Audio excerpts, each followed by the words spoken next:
Divorce বিষয়টা শুনলে সবাই খুব আতঙ্কিত হতাম। তো এখন এটা খুবই একটা কমন ওয়ার্ড। আমার মনে হচ্ছে যে এরকম একটা সময় মানে আমার দায়িত্ব ওদের পাশে গিয়ে দাঁড়ানো। কত বছর পারবেন? ১০ বছর, ২০ বছর, ৩০ বছর। একটা সময় তো আমরা এক্সপায়ার হব। আল্লাহ যদি আমাকে ১০০ বছরও হায়াত দেন, আমি চেষ্টা করব আমার দিক থেকে সবসময় ওদের পাশে থাকার। I love to play versatile roles. যেই কাজটা করে রিজিক আসে, সেখানেই মনটা বসাতে পারছি। এখন চিন্তা করছি যে দেশ সুস্থ হোক। আমার মনে হয় দেশের এখন ২০০-র উপরে তাপমাত্রা চলে গেছে। আমি তো এটারই নাগরিক। এখানেই থাকি, এখানেই বড় হয়েছি, এখানেই মারা যাবো একটা। একদিনে আসলে কোনো কিছুই চেঞ্জ করা সম্ভব না। নাটকে তারেক ইনাম খান স্যার আছেন, মিলি বেশার আন্টি আছেন, তাসনিমা তিশা, আমি। আরও বেশ কিছু সহশিল্পীরা আছেন। জারসানের ডিরেকশনে হচ্ছে এটা। আর এটা ডিওপি আছেন এসকে। তো সবাই মিলে চেষ্টা করছি আর কি ভালো একটা অপারেশন। আমাদের দেশে বা পুরো বিশ্বেই ব্রোকেন ফ্যামিলির সংখ্যা অনেক বেশি। একটা সময় হয়তো বা ডিভোর্স বিষয়টা শুনলে সবাই খুব আতঙ্কিত হতাম। তো এখন এটা খুবই একটা কমন ওয়ার্ড। তো একটা ফ্যামিলিতে যখন একটা বাচ্চা দেখে ওর বাবার বা মার ডিভোর্স হয়ে যাচ্ছে, এরপরে ওর বেড়ে ওঠাটা কেমন, বা পরবর্তীতে গিয়ে আসলে জীবনটা কেমন একটা সিচুয়েশনে যায়, এই বাবার সাথে কিভাবে কথা হয় বা মার সাথে কানেকশনটা বন্ডিংটা কেমন থাকে, পুরো বিষয়টা নিয়েই আর কি করা। হ্যাঁ, মানে একটা ব্রোকেন ফ্যামিলির ছেলের স্ট্রাগল বা ওর যেই সিচুয়েশন, এই ব্যাপারটাকে কিছুটা তুলে ধরার চেষ্টা করা হয়েছে। আসলে আমি কেন গিয়েছিলাম এটা তো আমি জানি। ওখানে কিছু পেতেও যায়নি, কোনো কিছু হারাতেও যায়নি। মানে ব্যক্তি স্বার্থের কথা যদি বলি, আমার সব জুনিয়ররা ছিল আমার স্কুল, আমার কলেজ, আমার ইউনিভার্সিটি বা আদার্স ইউনিভার্সিটি, স্কুল, কলেজের। আমার মনে হচ্ছে যে এরকম একটা সময় মানে আমার দায়িত্ব ওদের পাশে গিয়ে দাঁড়ানো। তো সেখান থেকে গিয়ে দাঁড়িয়েছি। অ্যান্ড এর পরপরই তো কারফিউ শুরু হয়ে যায়। সো কারফিউর সময় আসলে অপশনও ছিল না। ইন্টারনেট ছিল না, কোনো কমিউনিকেশন ছিল না। হ্যাঁ, সো কোনো একটা সিচুয়েশনে আসলেই কিছু করার ছিল না। কিন্তু ব্যাপারটা একদমই এরকম না যে একদিনের জন্য যাওয়া বা একদিনের জন্য ওদেরকে সাপোর্ট করা বা একদিনের জন্য নিজের ভালোবাসাটা দেখানো, এরকম কিছু না। হ্যাঁ, আরেকটা বিষয় হচ্ছে যে আন্দোলনটা ছাত্রদের, স্টুডেন্টদের।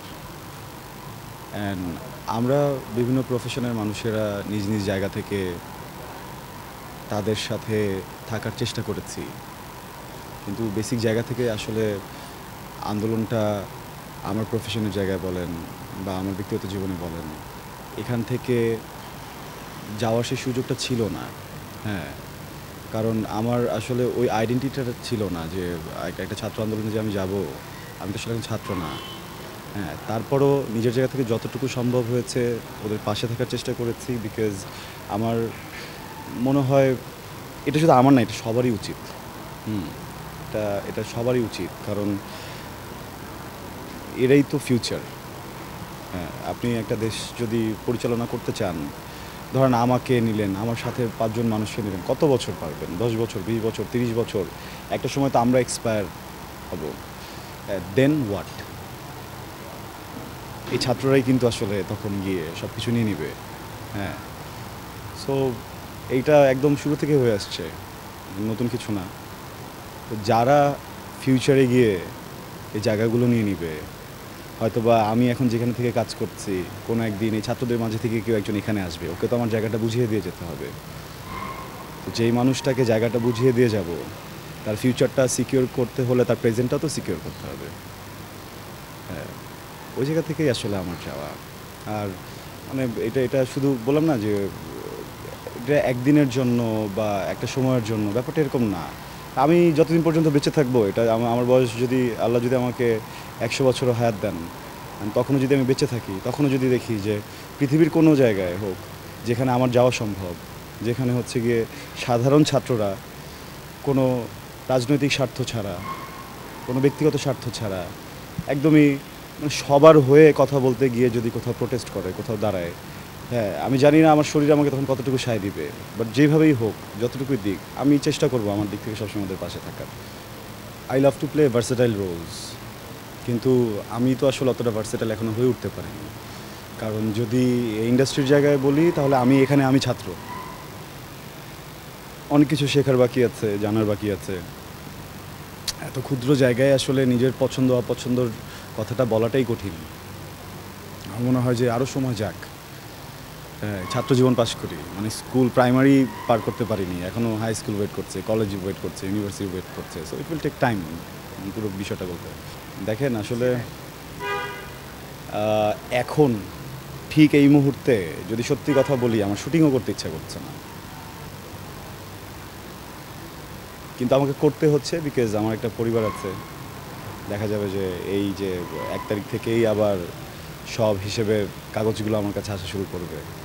আমাকেও ওই হিসেবের কাগজগুলো সমপরিমাণ অর্থ সব জায়গায় দিয়ে দিতে হবে। এই জন্য কাজে ফেরা আমার পক্ষে যদি সম্ভব হতো, আমি হয়তো বা আমার মনে হয় না যে এখন আসলে মানে কাজ করতে পারতাম। তো যেখানে আমার যেই কাজটা করে রিজিক আসে সেখানেই মনটা বসাতে পারছি না। এখন বিয়ের কথাই কি বলবো, বা ধরেন ব্যক্তি জীবনে কেমন আছে, কি করছি বা কী করবে, এটা নিয়ে কী বলবো বা কতটুকু বলা যায় বা আসলে বলা যায় কি না এই সময়। আমার মনে হয় না যে আপনিও এখন আপনার বিয়ে নিয়ে চিন্তা করতে পারবেন, এটা সময় না। এখন চিন্তা করছি যে দেশ সুস্থ হোক, সব কিছু স্বাভাবিক হোক। হ্যাঁ, আপনার যদি 103 জ্বর থাকে আপনি কখনোই বিয়ের কথা চিন্তা করতে পারবেন না। আমার মনে হয় দেশের এখন 200-র উপরে তাপমাত্রা চলে গেছে। আমি তো এটারই নাগরিক, এখানেই থাকি, এখানেই বড় হয়েছি, এখানেই মারা যাবো একটা সময়। তো এখন আসলে কিছুই মাথায় কাজ করছে না। হ্যাঁ, শুধু বলতে চাই যে সবাই নিজ নিজ জায়গা থেকে ভালো থাকুন।